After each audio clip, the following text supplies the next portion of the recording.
Always looking ahead to the weekend around here. And Santa will be back with us this Friday. Email him, kids, at murphysamandjody.com. So I got flagged for a fraudulent charge that was not fraudulent, by the way. What did you do this time?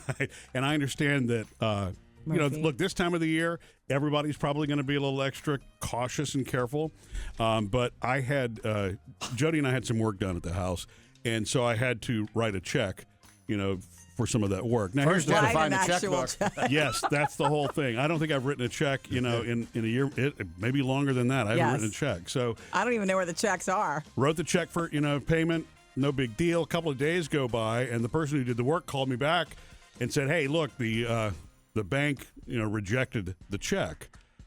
Which he said it was insufficient funds. I'm like, well, I know that I had enough to cover the, And Murphy called me Jodi. Right. No. Yeah, right. What are you doing?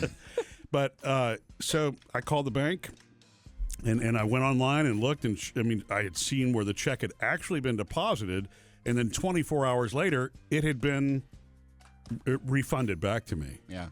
And the bank said that it wasn't insufficient funds. The bank that made the deposit thought it was a fake check. Oh. And I explained to him, I said, Why? well, look, I know I haven't written checks in years, but I promise it's not fake. But how do I ensure that, he doesn't bank at my bank. So, yeah. To me, the question is, what do they base it on being fake? Because it's not fake. Okay, well, it did have an outdated address on it. It had an incorrect phone number on it. And that handwriting of Murphy's.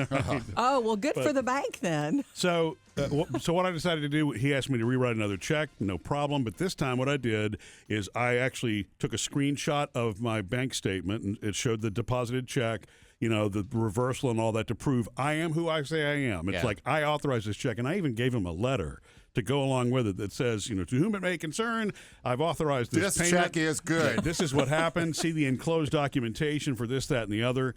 I really wanted it buttoned up. Gave it to him, and, and it was deposited. A few hours later, I looked down, though, at the letter because I was really moving in a hurry. Oh. It was littered with typos. It actually looked like a scam letter. If I received that letter, I would have rejected that second check. We're going to get our credit cards shut down at the holidays, Mark. Great.